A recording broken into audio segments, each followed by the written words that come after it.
Good morning, Maria. Good morning, how are you? I'm doing well. I hope you are as well. And thank you for joining me on Tea Time, Time to Talk. Yes, my pleasure. So I guess we'll pour ourselves a cup of tea. I'm actually drinking a little bit of Earl Grey today.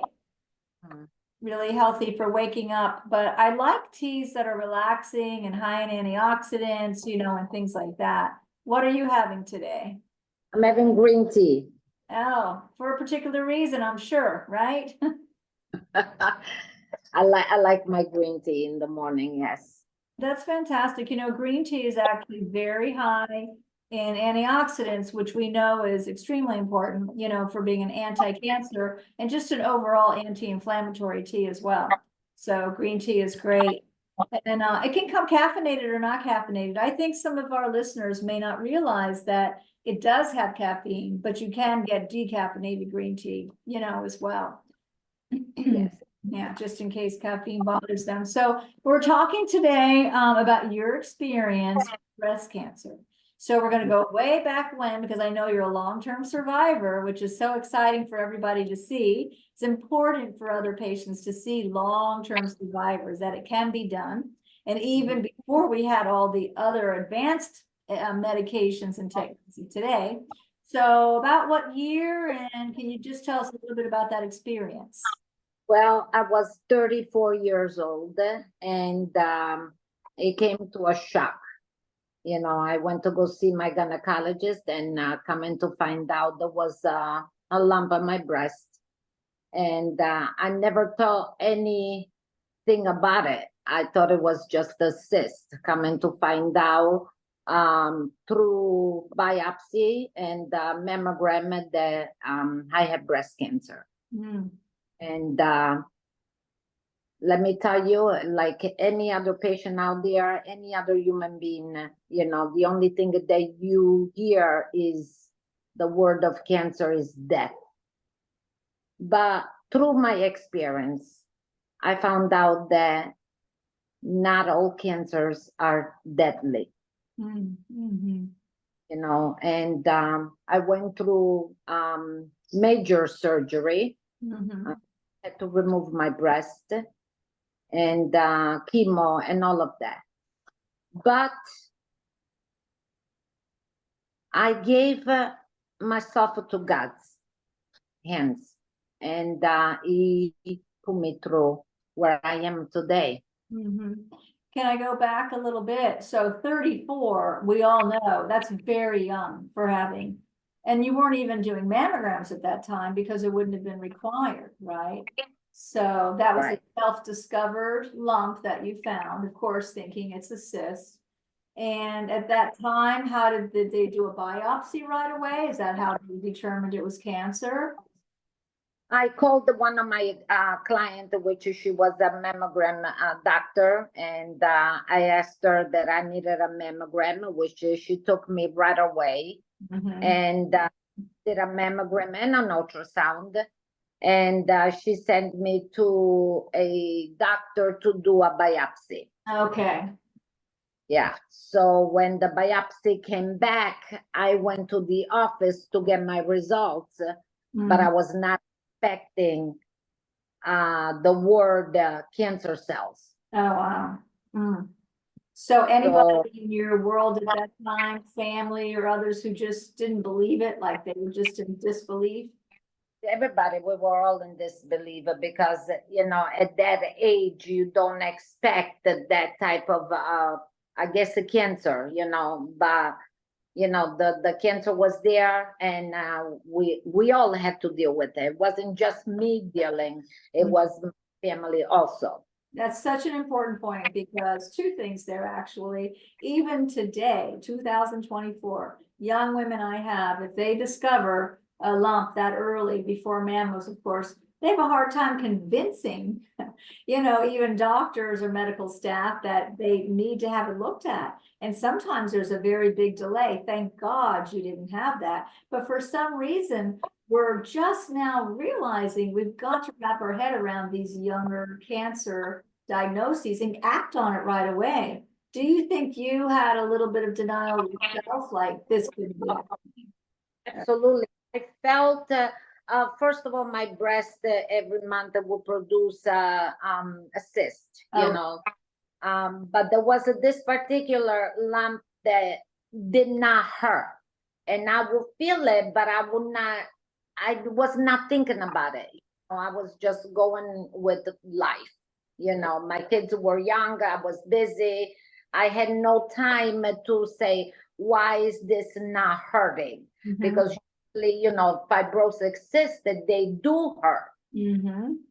One was just there, but I like I said, I was in denial. I didn't even think because breast cancer, as far as I know, it does not run in my family. Mhm. It was something that I did not even look into it. Yeah, and the other thing you mentioned there, breast cancer is typically not painful. So, it makes you, not think about what it can't be that bad if it doesn't hurt me. And the other thing you mentioned is to me is so fundamentally important that it's not just your diagnosis, it was everybody's diagnosis because you have your family, your children. It affects everyone. Everyone's in on this and is affected by it right away, right?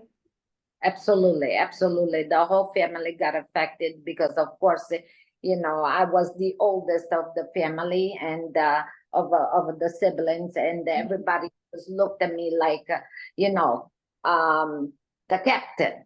You Mhm. know, all the time, the captain, it's drowning, Yeah. and they were suffering with me. Yeah, and do you mind saying like how many years ago or what year this was or? This was gosh, I don't even know what year it was, but I was 34, I'm 60 years old, so it's been a few years. Yeah, close to 30, 20 some years, probably close to 30 some. So the reason I even ask is because I really like for a lot of our listeners, by the way, are going to be people who've had their cancer since then, and some are brand new. And I like for them to see the differences, but also the similarities. It's still a family problem. It's still something everyone goes through. We still have young women getting mastectomies and needing to work. You were working, you had a career, you had your own profession. I mean, what was that like? Did you get help or? No, well, I had a mastectomy and I was out of work for a month and a half, and my body does heal quickly, and mentally you have to be strong. If your mind is not strong, your healing process slows down. Mm. So I remember driving to work, and I got very emotional because what I saw myself before the surgery, not be able maybe to see the light at the end of the tunnel, and Yeah. drive to work and see, okay, I'm alive, I'm going back to work. That was very emotional to me. Mhm. And of course, I had to go through chemo. I was working and I was going through chemo, but I would set up the chemo on the day that I was off. Mhm. So I would, a few days just to relax my body and to have it processed the right way.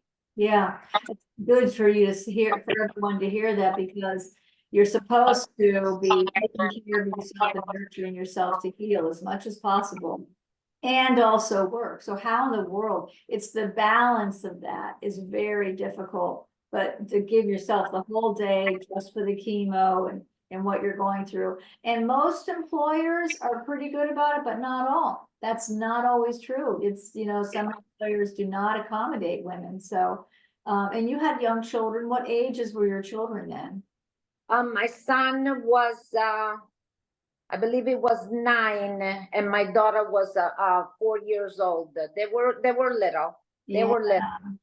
I remember my first chemo session. Um, this was he's such a hero. He's such a little hero. He didn't want to go to school. He wanted to stay with mommy. And I realized that, okay, I said he wants to make sure mommy's okay.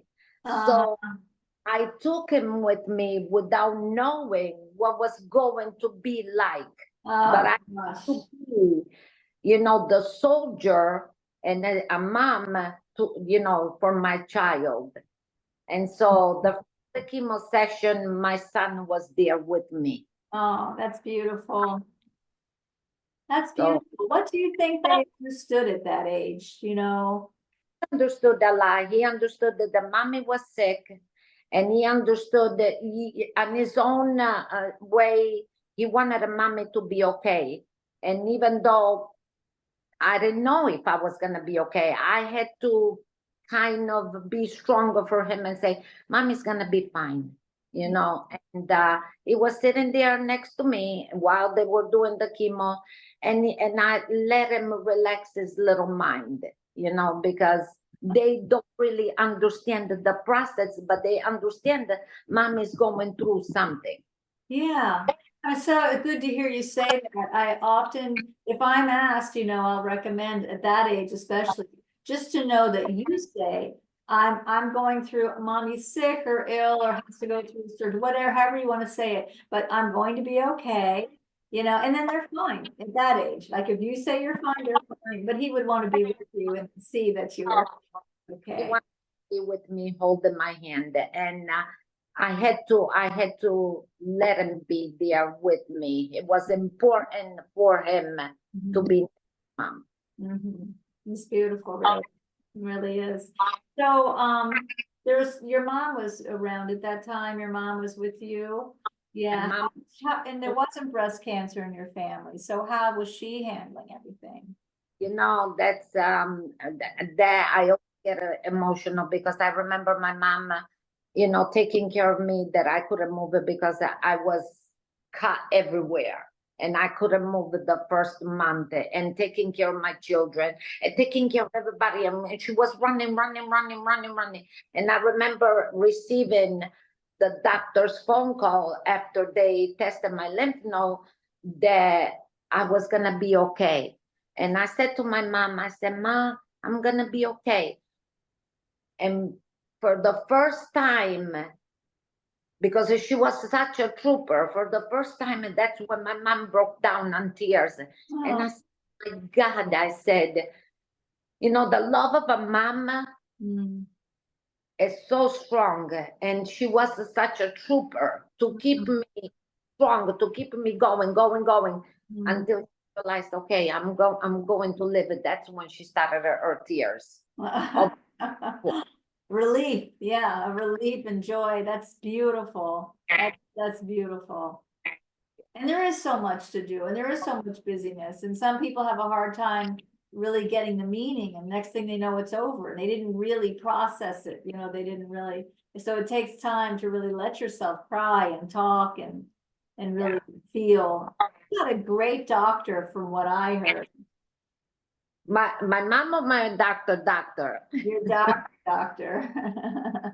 were the best. I had two wonderful doctors. I really did. You know, they were there from the beginning until the end. Mhm. Very important to have a compassionate doctor that he puts himself in your shoes. You know, because that's such a I mean, you know, cancer is a very strong and intimidated word. Mhm. You don't have a doctor that has got that compassion and what you're going through, Mhm. you're not gonna match you with that doctor. Mhm. So the So empathy he had for you. And didn't he call you on the phone even? He would call you directly to ask yeah, you about your labs or how you're feeling. Yeah. yes, yes, both of them they did. I remember the first phone call that I got after the surgery and everything. It was my cancer doctor, and he goes, "Okay, Maria, I'm gonna set up physical therapy for your arm." Well, I was already at work because of my job, but you know that I use my arms all the time, and I said, "Doctor," and he goes, "You where?" I said, "I'm already at work," you know. So you know, that was my first, and my second, which was my plastic surgeon, because you know that they had to give me a breast. He Uh-huh. just called me out of the blue just to see how I was doing. For me, that was the most beautiful thing that another human being could do for another. Mhm. Not just my doctor, he was my friend. That's beautiful. It's so important. That relationship means everything for your healing even. So important. So you had mastectomy, reconstruction. You did Yes, not have to have chemo or radiation. I had chemo You did have chemo, no radiation. Okay, already. okay. No, And I just did. for the listener, what was the type? Do you remember if it was estrogen receptor positive or not? It was, yes, it was. It was estrogen, and my body, as a woman, produced more estrogen than other women. Mhm. And I don't know if this is right or wrong, but I'm gonna put it out there anyway. You know, because I was on birth control pills, and of course, when you do get breast cancer, the first thing that they stop is birth control. Right. And suggestion to any doctors out there, before you prescribe estrogen to the woman, test how much estrogen she already has in her body. Mhm. Because for me, that was like a atomic bomb. Mhm. Maybe that's what I already had in my system. I'm not sure. But the more I thought about it, the more was like, the first thing that they stop is that. And then, of course, they had to give me chemo because I still, my estrogen level was very high. Okay. Yeah. And then you had to take the anti-estrogen blocker afterwards for how long? Did you take tamoxifen? Took tamoxifen for 5 years. Yeah. Oh, okay. Yeah. Yeah. What was that like? Did you remember having a lot of side effects? I mean, I will forget things, you know. Uh-huh. Or I will get, sometimes I will feel like my eyes will go in back of my head, I will be a little bbit dizzy, Mhm. and I was very busy raising my children and going to work, that I did whatever I needed to do to survive and to be here today. Yeah, to be here today. That's the point of it. And that's the inspiration. And going back and looking at it and kind of saying how I did it. So what I love for people to see is that in this survivor personality or overtime, there's a lot of optimism that you had, but you also had a long thread of perseverance. You just, but I'm not going to tell everybody what I see. I'm going to let you tell them, from your point of view. Just one more thing back then, because I'm very curious, because I know things were very different back then, and that's when I started in the field. And I even remember before then, just in my world about cancer, and it was the word cancer was just, people didn't even want to say the word. What did people say to you that was wrong or right? Can you remember anything of things that were said, like maybe coworkers or friends that you thought, gosh, that's nothing I would say to a cancer patient, or things that they actually said that was very helpful? They were very supportive. I had a very supportive group. My coworkers were there for me. Mhm. Family was there for me. Mhm. My doctors were there for me. I never experienced. I think it was my persona, the way I perceived myself to be such a strong person and Mhm. to do whatever I needed to do, that I didn't want nobody to feel sorry for me or to say, oh my God, let's do this, let's tackle this. And I say this to anybody, your strength comes within. And you have a choice, either feel sorry for yourself or be strong and better whatever you have to face it in life, no matter what it is. Mhm. So I mean, I remember every time I used to go get chemo, I always dressed up. I Mhm. always had my high heels, Yeah. when I was not feeling good. Mhm. And the only time that I would get a little bit down was when I used to walk in the hallway, and I would see the sign, the cancer center, and I would say, I don't belong in here, but I did belong in there. Yeah. I Yeah. did belong in there. Did So I when I go was sick, and you know, the other patient, they thought I was just somebody to pick up the patient, but I was. Right, but you were actually a patient. That brings up something that's so fascinating to me is that I've met many cancer patients who do beautifully. There's a piece of them that always kind of internally says, this doesn't really fit me. You know, like I'm putting the coat on because the test says I have it. So I'm going to wear it and I'm going to go through the surgery, the chemo, whatever it is. But they never truly feel that they are now just a cancer patient. They remember all who they are and they see themselves in the future already. They already see themselves beating this and going down the road. Like they don't really take it on, you know, and that's what I hear from you. Like, oh no, I don't belong here, but I'm gonna be here. But I yeah, I didn't belong there. I'm like, what am I doing here? yeah. You know, I needed to be there. Yeah. That's strong internal knowing yourself and the image of yourself to yourself as a strong person, and that this really doesn't fit me, has to have a lot to do with healing. It has to, you know, and then going into the future. I really believe that. Yeah, So, you have to have a inner strength to be, you know, cancer, to beat anything. And of course, I always put God first because he's our protector and he's the one that says so. okay. So there's also been your other foundation for you going through this. It's been a spiritual foundation as well, your relationship to God and your faith. And that's really important for the listener to hear because many people start to grapple with that or that grows for them. You know, there are a lot goes on because after all, this is cancer. You know, I had a doctor in a group the other day say, everyone needs to stop looking at cancer that way. They just see it as even maybe having like, you know, high cholesterol.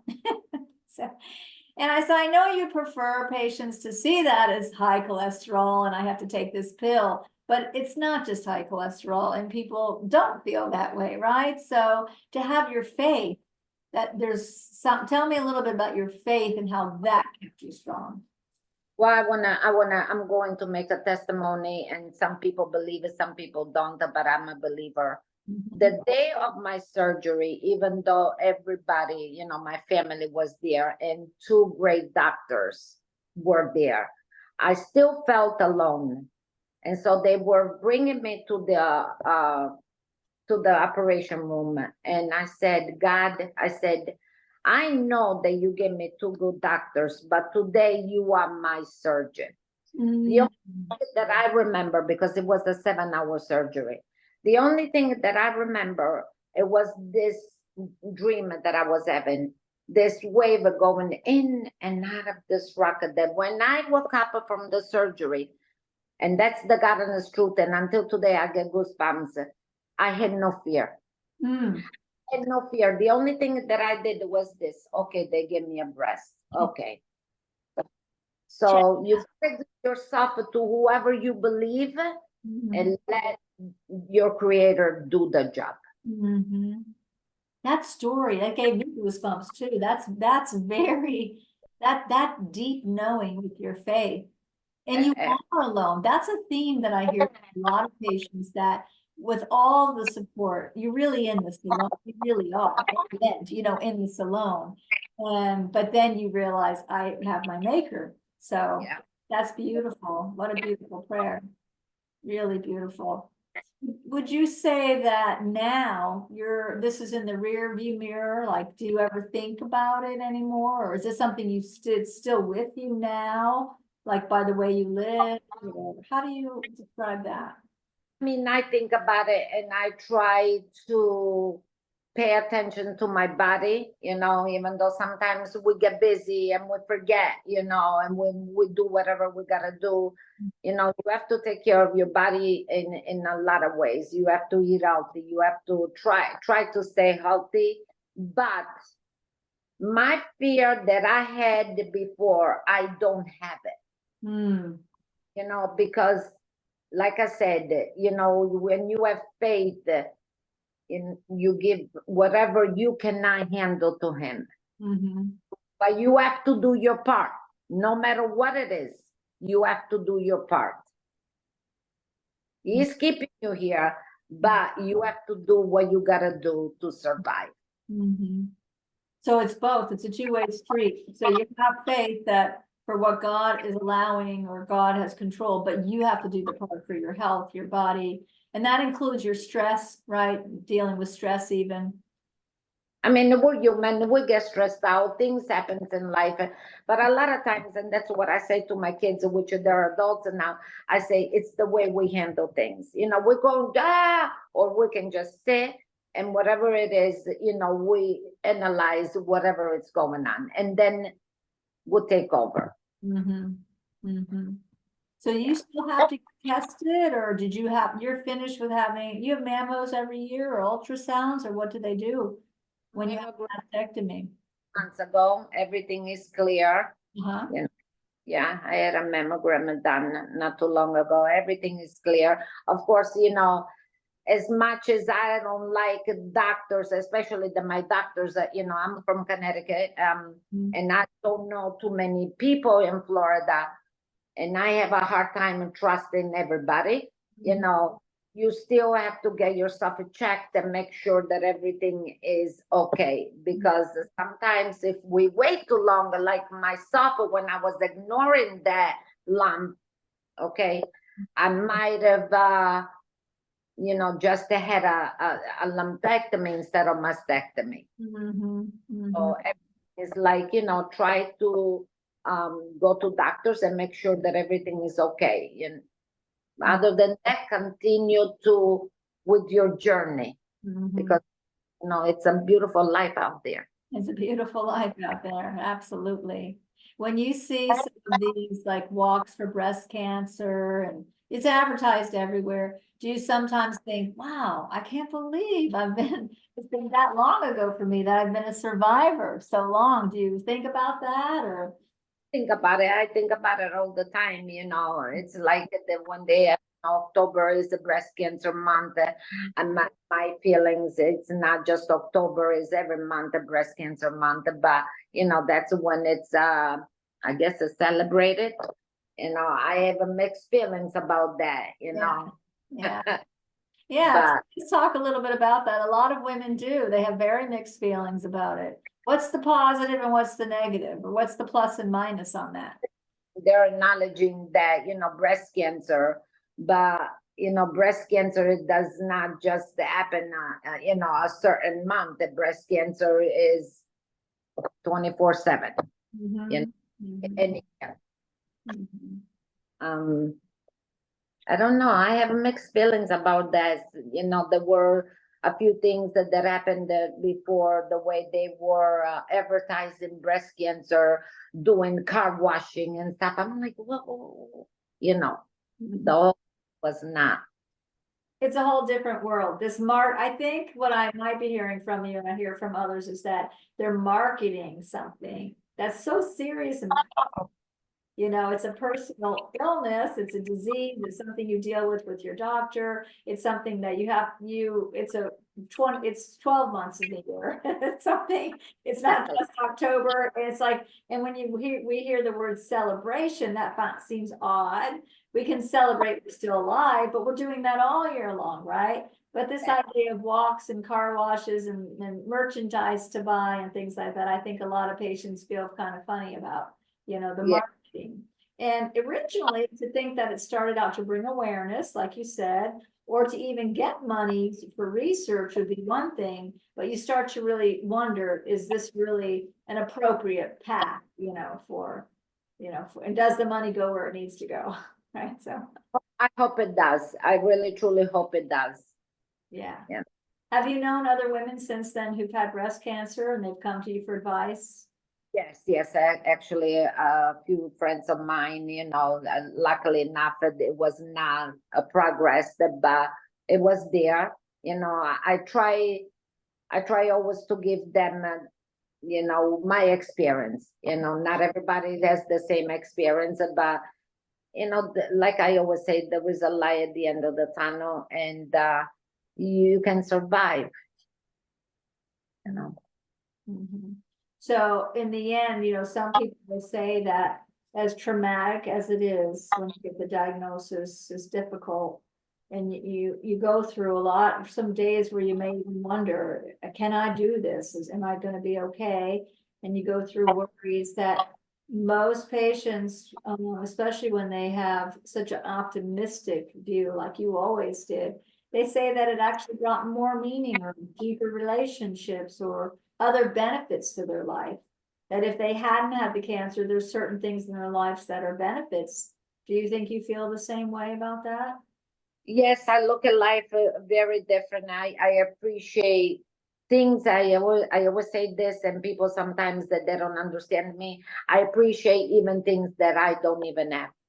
Mm. Because I'm here and I'm alive, and I could see my kids, getting older, and hopefully someday grandchildren, and just me being goofy sometimes at work that I am, or whatever, just being me. Yeah. That for me is I'm alive.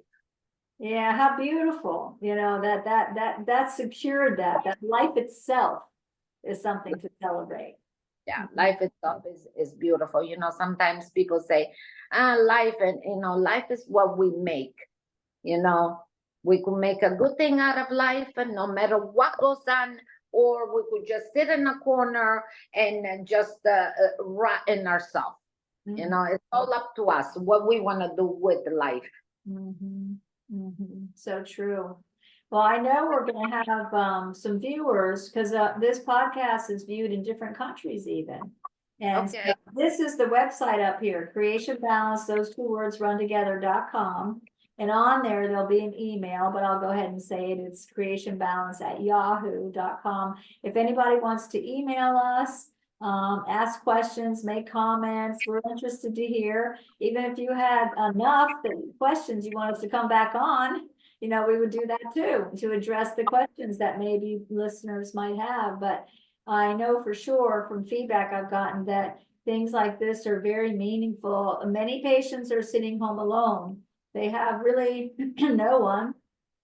Maybe they don't reach out, but maybe they also don't have the ability, they're isolated, or they feel very lost in their situation. So when they even see you and here you are, and it's been this many years and you were so young and you did, especially I know my young patients are going to say, wow, because I've had them say before when I brought someone in who's even 15 years treatment, they'll say, they're alive. So yes, they're alive.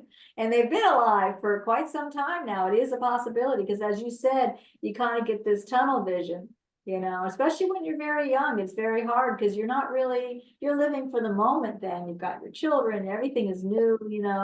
You're not thinking like, and then you realize, well, I can still keep going to make it. I can still keep going. So it's going to be so inspirational for them to just see you. But yeah, we welcome any questions, ideas, comments, even specific questions that some people may wonder, exactly what kind of chemo you had or what it was like. Things have changed over the years in some ways. Chemo is easier now in the sense that we have more medication to put on top of it to ease the nausea and some of those things. But everybody's body is different too. Not everybody has a difficult time with chemo as others, so I won't ever say it easy to do. It's just been easier than it was 20 years ago even, so thank goodness they keep making these improvements, and things like that. But no, can you think of anything that you would want to leave anybody with, like a special theme or a funny story or anything like that? I just say, I know that it's scary, and I know we feel lost, but just be lost for the moment. Pick yourself up and do what you gotta do. Mm. You are your own soldier and your own strength, and you could do anything you wanna do. Um, just be you, and take care of your health and your surrounding. That's some of the best advice I've ever heard, especially you said, it's okay, feel lost, accept it, then get up and move on.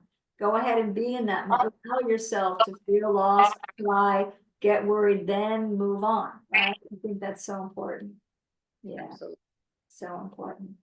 Thank you so much for joining me. I really enjoyed our talk and appreciate you sharing this with others out there. So this will be a link that I'll send to you so you can view too, but the everyone here, if they're watching us, they already know we're on podcasts like Spotify, Apple Podcasts. This also goes on YouTube.